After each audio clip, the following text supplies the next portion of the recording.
백년의 기억 전달자들 제1편 만세운동을 막은 자 차재단장 박중양.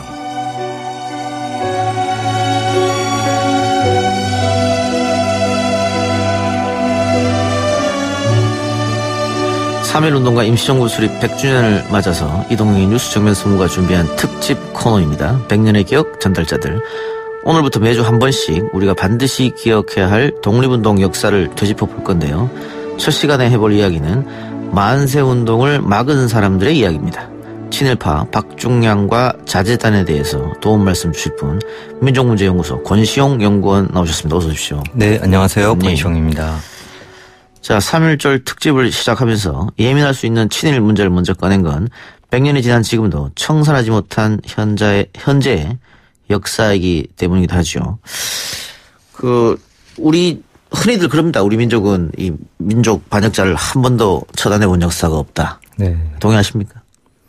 네, 불행하게도 그랬던 것 같습니다. 예. 제일 큰 이유는 반민 특위의 실패겠죠. 그렇죠. 첫 번째 기회였었는데 처음이자 마지막 기회 아니었을까요? 그래도 최근에 또 이제 역사적인 처벌 이런 것들을 위한 노력을 하고 있죠. 물리적 처벌은 불가능한 거고. 그렇죠. 네. 예. 그럼 물리적 처벌이었으면은 그때 딱 한 번 기회였었는데 그 기회가 좌절된 것도 역시 친일파들, 민족 반역자들의 방해 때문 아니었겠습니까? 1차적으로는 미군정이 그들을 다시 등용했던 것이 큰 문제였던 거죠. 네. 그리고 거기에 부합해서 친일 반역자, 친일 협력자들이 자기 살 길을 찾기 위해서 또 노력을 많이 했던 것이죠. 예. 미군정이 그렇게 했던 건 무엇 때문일까요? 우리의 독립의 역사를 잘 몰라서 그랬을 수도 있고. 네, 그런 무지의 소치일 수도 있고요. 또 한반도를 통치한다라는 차원에서 뭐랄까요? 그런 표현이 있습니다. 일본에 충성하고 열심히 일했던 사람들은 우리를 위해서도 미국에도 충성할 것이다. 네, 네, 협력할 것이다. 이렇게 생각을 했던 것이죠. 예. 효율성을 따졌던 것 같습니다. 일단은. 우리 친일파 얘기를 하고 있는데 어디서는 친일파라고 얘기하면 안 된다. 민족 반역자라고 해야 된다. 이런 얘기도 있습니다만 우리가 고유 명사로 이제 친일파로 굳어졌으니까. 네, 그 용어가 오랫동안 사용이 되었고요. 그 속에는 매국적, 민족 그렇죠. 반역자, 예. 일제 협력자, 반민족 행위자 이런 등등의 그런 의미들을 포괄하고 있는 것이죠. 예. 그리고 오랫동안 사용되었기 때문에 나름의 역사성 을 이제 갖추었다고 이제 볼 수 있는 겁니다. 예. 해방 이후에 이제 친일파 처벌을 위해서 반민특위를 만들었고요. 또 2005년 노무현 대통령 시기에 만들어진 친일 반민족 행위 진상규명위원회, 또 민간단체에서 만든 친일 인명사전. 이 모든 게 이제 친일파 처벌 혹은 역사적 처벌 이걸 위해 만들어졌는데 어디서부터 어디까지를 처벌할 것이냐. 네네. 그러니까 적극적 친일이냐 소극적 친일이냐. 어디까지를 우리가 친일할 것이냐. 이런 논쟁은 끊임없이 있었던 것 같습니다. 네, 어떻게 맞습니다. 생각하십니까? 근데 이 시점에 와서 굳이 적극적 친일이냐 소극적 친일이냐 이런 걸 구분할 필요가 있을까. 물론 우리가 흔히 얘기할 때 거물급 친일파 대표적인 친일파 이런 얘기를 합니다. 예. 그렇지만 아까 말씀하셨다시피 우리가 이들을 대한민국 법정에 세울 수는 없는 노릇 아니겠습니까? 예. 그래서 이제는 역사적 평가만이 남아있다. 네, 그렇게 생각을 하고요. 그래서 어떤 행적이 친일 반민족 행위인가 이런 부분에 대한 고민, 거기에 대한 합의 이런 게 이제 남겨진 과제라고 생각을 합니다. 예. 처음부터 끝까지 친일을 한 사람이 있고 독립운동을 하다가 변절해서 넘어간 사람도 있고 네네, 그렇죠. 다양합니다. 네. 오늘 이야기할 사람은 박중양인데 박중양이 어떤 사람인지 좀 짧게 설명 부탁드리겠습니다. 박중양은 일찍 일본 유학을 갔던 사람이에요. 예. 네. 그리고 일본 유학에서 돌아와서 돌아오기 전에 그 러일 전쟁에 참전해가지고 일본군을 위해서 복무를 했던 경력도 있고요. 그리고 나서 1906년 무렵부터 강제병합되기까지 대구 군수를 지냈고 평안북도 관찰사, 경상북도 관찰사 이런 이제 직책을 수행을 했던 것이죠. 그 기간 동안에 그 일제의 침략에 저항하는 의병들 탄압하는 데도 앞장섰던 그런 행적이 있는 그런 인물이죠. 예. 그리고 이제 강제병합이 되고 나서 그 다음에는 도지사, 뭐 중추원 참의, 중추원 부의장, 그리고 마지막에는 일본 제국의회 귀족원 의원까지 탄탄대로 출세길을 달렸던 그런 인물입니다. 예, 협력의 대가로 그런 걸 받았겠죠. 그렇죠. 네. 근데 3.1운동도 비난하고 탄압에 앞장섰던 인물이고, 그리고 4월 6일 날 자재단을 대구에서 처음으로 조직했다고 그러는데, 이 자재단은 어떤 조직입니까? 자재단은 말 그대로 당시 이제 전국적으로 번져나갔던 3.1운동 만세 시위 열풍을 잠재우기 위해서 조선인들을 막자 이런 차원에서 조선인들을 회유하고 만세 시위를 탄압할 목적으로 만든 그런 단체였던 것이죠. 3.1운동이라고 한 달 만에 그것을 만들었다 이 말이네요. 네. 그때부터 처음으로 대구에서 처음 만들어졌고 그걸 시작으로 해서 전국적으로 만들어진 거죠. 예. 그런데 이 박중양은 당연히도 반민특위가 결성이 되고 체포가 됐습니다. 그런데 체포당하면서도 당당한 모습을 보였다고요? 네, 그런 얘기가 있어요. 뭐 체포당할 때, 그 체포될 때 또는 그 다음에 조사받을 때, 당시 조사를 담당했던 조사관이 이런 말을 했다고 합니다. 이광수나 최남성 같은 다른 기회주의형 친일파들과는 다르게 박중양은 몸은 한국인이지만 마음과 행동은 완전히 일본인이었다. 뭐 이렇게 얘기를 했다고 해요. 그런 기록도 있고요. 있고 체포 당할 때도 뭐 나는 당당하게 심판 받겠다. 할 테면 해봐라. 이런 식으로 대응했다라는 이제 이야기도 전해지고 있습니다. 예. 그러면 여기서 반민특위에 체포돼 조사를 받았던 박중양의 이야기를 한번 들어보겠습니다. 자신의 친일 활동에 대해서 박중양은 이렇게 강변했다고 합니다. 나는 시대 변혁의 희생양으로 무능력한 조선 왕조보다야 문명국이었던 일본의 조선 통치가 훨씬 좋은 정치였어. 한일 병합을 주도하는 이완용을 매국노라 비난하는데 그는 매국노가 아니라 국난을 당한 나라를 부지하고 백성을 구한 사람이요. 어차피 이완용이 없었다면 누군가는 했어야 할 일을 책임졌을 뿐이요. 망국을 맞이하여 자살을 했던 순국자들의 의거는 사상계에는 자극을 줄 수 있었을 망정 부국 체면의 방도로 보기는 힘든 것 아니요. 예. 순국자들의 의거까지 폄하하는 네. 이런 일을 벌였는데 아니 벌써 일본은 패망하고 우리는 광복을 맞았고 반민특위가 조직이 돼서 체포당하고 조사받고 재판을 받는데 아직도 일제인 줄 알았을까요? 세상이 왜 이렇게 뻔뻔하죠? 그 좋은 기억이 있었던 것 같아요. 일제에 대한. 네, 일본에 대한. 그러니까 이화 가던 시절에 이제 당시에 경험했던 메이지 유신을 거친 일본의 근대화. 뭐 이런 그런 것에 대한 그런 좋은 기억. 그래서 해방 후에도 이런 말을 남겼다고 합니다. 메이지 유신 시대에 인재를 배출하여 일본의 융성은 실로 불이 난 것 같았다. 드디어 3대 강국의 일원으로 일본과 중국, 한국이 백인의 식민지를 면할 수 있었던 것은 유일하게 일본 제국이 엄존했기 때문이다. 그래서 여전히 일본의 식민지가 되었던 것이 다행이었다. 이렇게 생각을 하고 있었던 것이죠. 그래서 그렇게 여전히 큰 소리를 치고 있었던 것 같습니다.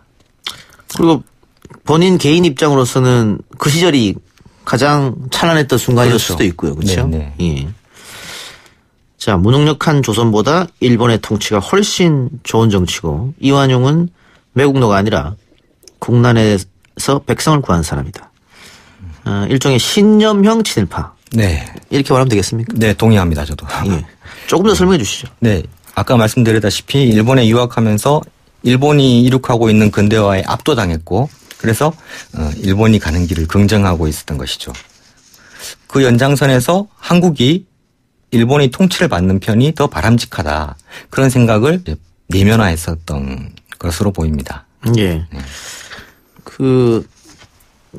어쨌든 이 사람도 반민특위가 실패함으로 해서 당연히 풀려날 수 있었고요. 그리고 이게 59년에 사망했는데 이때가 86세였어요. 천수를 다 누렸다. 다 누렸죠. 그 독립운동 하시던 분들은 뭐 19세 때 20몇 세 때 그렇게 생을 마감하고 조국과 민족을 위해서.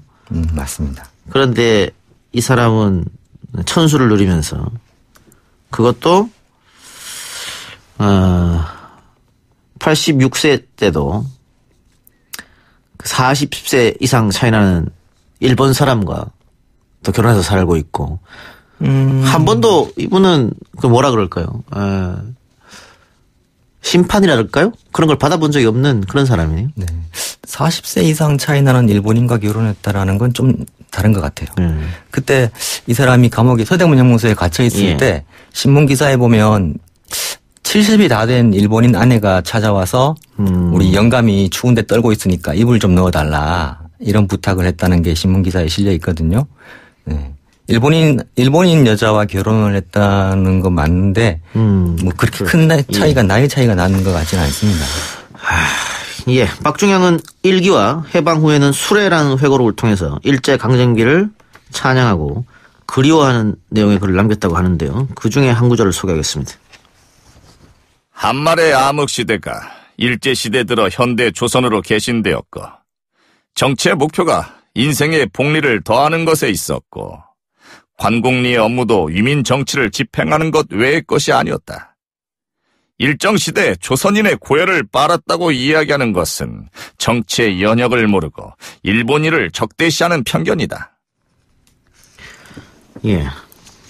그런데 최근 들어서도 박중양 이런 주장과 비슷한 이야기를 하는 사람들도 또 있습니다.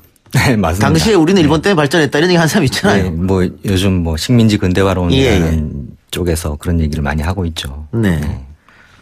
참 안타깝네요. 네. 아직도 그런 사람이 있다는 거 하는 것이. 근데 우리가 아까 자재단 살짝 이야기했는데요. 네네. 1919년 4월 6일 날 대구에서 처음 만들어졌고 박중양이 앞장서서 만들었다. 네네. 그러면은 이 이후에도 전국적으로 이게 퍼졌었겠네요. 그렇죠. 전국적으로 만들어졌습니다.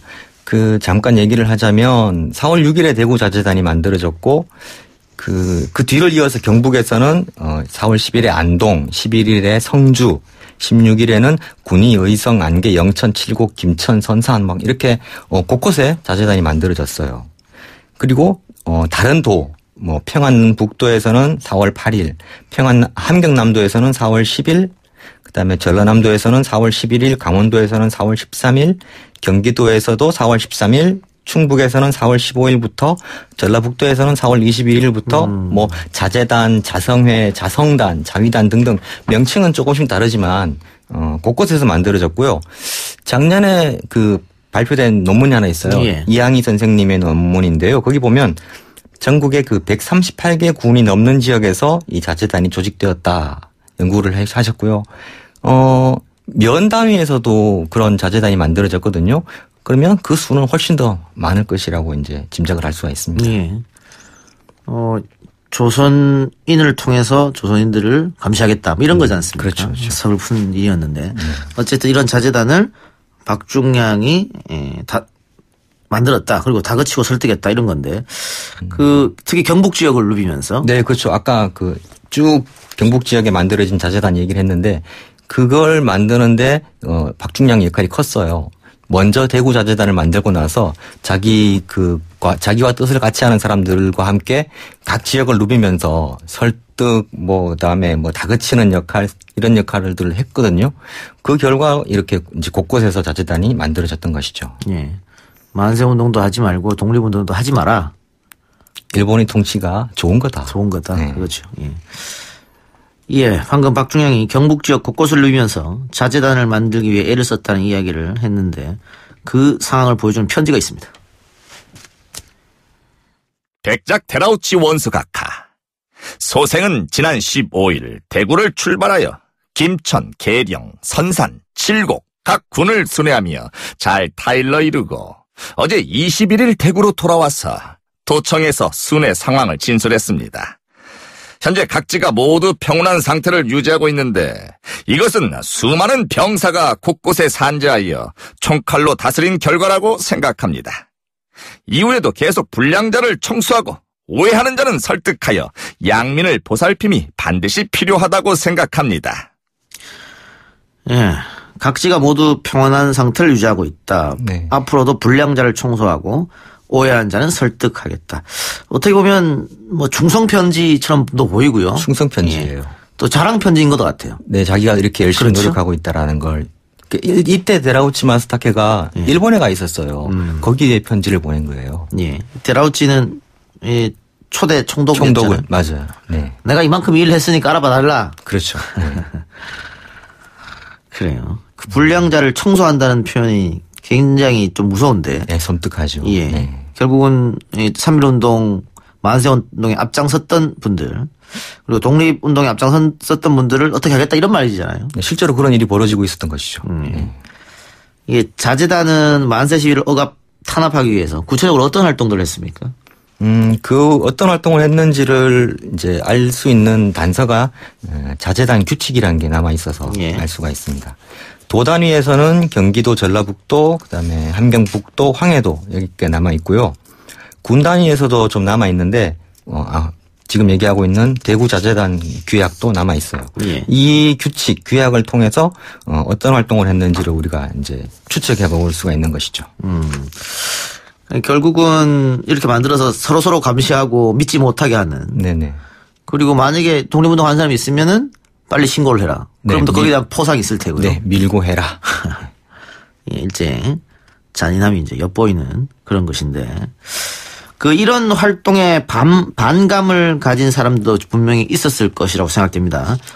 자재단 서명에 날인하지 말라는 내용의 조선 독립신문 제26호에 실린 글을 소개하겠습니다. 세계는 인도와 정의로서 세계를 개조하고자 하고 일본은 위력과 잔인으로서 우리를 종속한다. 우리가 적의 폭력 아래 노예의 치욕을 인내하기 10년이라. 일본은 죄 없는 우리를 포살과 방어와 감금과 자치단 등 가지가지의 악계로서 해하고 그것도 부족하여 소위 자재단이라 거짓으로 칭하여 강제적 위력적으로 협박 시행하여 날인을 받으나 날인이 우리 민족에게 독립자에게 가당키나 할 것이냐. 우리의 사랑하는 동포여, 백절불굴의 용감함으로 분발하여 적의 압박에 굴복하지 말라. 일시의 평안을 도모하기 위하여 날인하면 수십의 구속자가 장래의 화를 면할 수 없다. 일시의 평안은 영구의 화인 것을 자각하여 몇몇 촌촌의 단체를 배척하는 것은 독립자의 합당한 행위다. 낙심하지 말라. 우리의 공화국 정부를 세계가 용인하였다. 대사업이 빨리 성취하지 않는 것을 낙담하지 말라. 고통은 즐거움의 씨앗임을 기억하라. 예, 가슴 뭉클한 그런 네. 내용인데 이 조선 독립신문은 어떤 신문이었죠? 조선 독립신문은 그 지하신문이에요. 지하신문이요. 네, 요즘으로 치면 뭐 유인물 같은 거예요. 예. 그 만세 시위 열기를 이어가고자 하는 사람들이 이런 것들을 만들어서 이렇게 배포를 했던 것이죠. 예. 박중양을 처단해야 된다. 이런 의지를 가지고 모였던 사람들도 있다고. 해성단이라는 단체가 있었는데 만세 운동을 이어가고자 했었던 그런 모임이었는데 대구 지역 개성학교 학생들이 중심이 되어서 만든 조직이었다고 합니다. 예. 근데 이제 이 해성단에서 자재단 설립에 앞장섰던 박중양에게 경고장을 보냈다는 그런 이야기가 있습니다. 예. 그때도 물론이고 지금도 물론이고 이렇게 일본에 협력하는 세력과 또 레지스탕스 간에 끊임없는 또 싸움이 있었지 않습니까? 네. 뭐 우리 힘으로 해방이 안 됐다 이런 얘기도 많이 하지만 어쨌든 일본은 패망했으니까요. 예.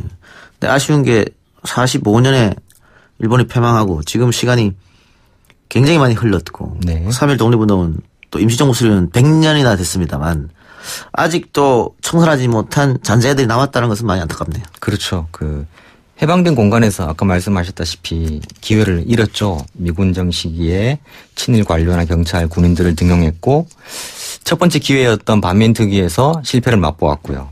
그리고 이후에 독재 정권, 군사 정권을 거치는 동안 뭐 친일 청산이라는 것은 말도 꺼내지 못하는 그런 상황이 이어졌던 것이죠. 예. 문재인 대통령도 100주년 3.1절 기념사에서 친일 잔재 청산에 대해서 언급했는데 뿌리 깊은 친일 청산 어디서부터 시작해야 된다고 생각하십니까? 네. 뭐 지금 시점에서 우리가 할 것은 기록하고 기억하는 것. 이것이 제일 중요하다고 생각합니다. 연구하고 그래서 그 결과를 널리 많은 사람들에게 알리는 것. 그것이 지금 상황에서는 제일 중요하지 않을까 그런 생각을 하고요. 현실적으로는 그 친일 경력이 있는 사람들에 대한 그런 합당한 평가를 이제 우리 사회에서 내릴 수 있도록 그런 뭐 후속 조치들이 좀 필요하다고 봐요. 뭐 이를테면 대한민국 정부에서 친일파가 서운을 받는 일도 있었잖아요. 그리고 각종 그 친일파에 대한 기념 사업도 뭐 진행되고 있고요. 이런 뭐 동상도 서 있죠. 네, 그렇죠. 뭐 다행히 뭐 김정수와 같은 사례에서 보듯이 조금씩 이제 역사적인 청산이 진행이 되고 있는 건 다행이죠. 예. 네. 알겠습니다. 3.1운동과 임시정부 수립 100주년을 맞아서 이동희 뉴스 정면승부가 준비한 특집 코너 100년의 기억 전달자들 첫 시간인 오늘은 민족문제연구소 권시용 연구원과 함께 만세운동의 자제를 외친 친일단체 자제단에 관한 이야기를 해봤습니다. 저희가 자제단에 이야기하면서 박중양 한 명만 얘기했는데 네. 뭐 인터넷에 검색하면 나올 겁니다. 자제단에서 어떤 사람이 활동하면서 친일 활동했는지. 맞습니다. 예, 그분 우리 청취자 여러분들이 한번 검색해서 살펴보시길 바라고요. 오늘 100년의 기억 전달자들 첫 시간은 여기서 마치도록 하겠습니다. 지금까지 권시용 민족문제연구소 연구원이었습니다. 수고하셨습니다. 네, 감사합니다.